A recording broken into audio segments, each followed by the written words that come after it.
So you're saying that there should be an effort for increased vaccinations of kids going to school, just not for societal benefit, but for the benefit of each individual kid, right? So right now, kids under 12, right, are not yet vaccinated. Is that correct? Yeah, I think so.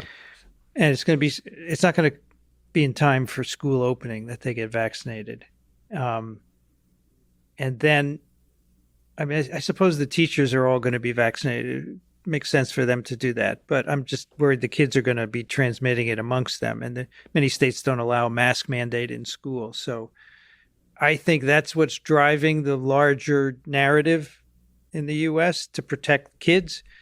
It's kind of what I hear from Daniel Griffin, because increasing numbers of kids are being admitted to hospitals now because they're becoming the major unvaccinated population. They're hanging out over the summer, and that's just going to get worse in the fall.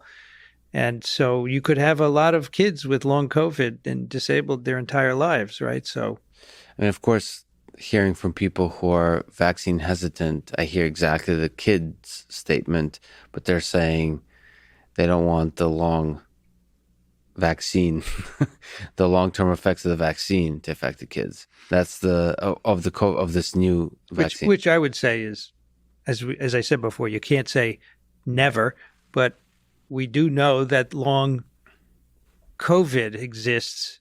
We don't know for how long because we've only looked out 6 or 8 months. We know that exists, and the frequency is increasing. It certainly exists in young kids, and we have no idea about long vaccine effects. So I think they have to make their decision based on that. But yeah. But your question is, why don't we just open up society, say, here we have these vaccines if you want to protect yourself? I think it's mainly the school that's driving the whole narrative. That's my opinion. In which direction? Not to open up? Or no, to open up, but to try and get, there are efforts at the federal level to get people vaccinated, right? But see, how high are the risks for kids? I mean, my understanding was, yes, it's non-zero, but it's very low. Yeah, but what is the numbers now? 70,000 hospitalizations so far in kids as of last week. So yes, it's low, but polio was low. Polio was 20, 30,000 kids a year paralyzed. And well, many people have actually argued that that vaccine wasn't necessary, That wasn't a substantial enough health problem. But paralyzed is different than hospital. So what does hospitalized mean? COVID. But it's the long COVID question. I mean, this is the open question of what is long COVID in kids? What is that? So, well, a lot of the same issues, cognitive issues, motor issues, respiratory, GI dysfunction. How long? We don't know. I mean, it could end in a year. Or, as you know, there are other post-acute infectious sequelae that we know about.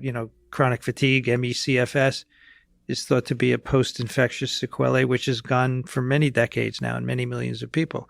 This could be another one of those. So I'm just saying it might be worth erring on the side of not letting the kids get infected. Yeah, well, I'm trying to keep an open mind here, and I appreciate you doing the same. Of course, I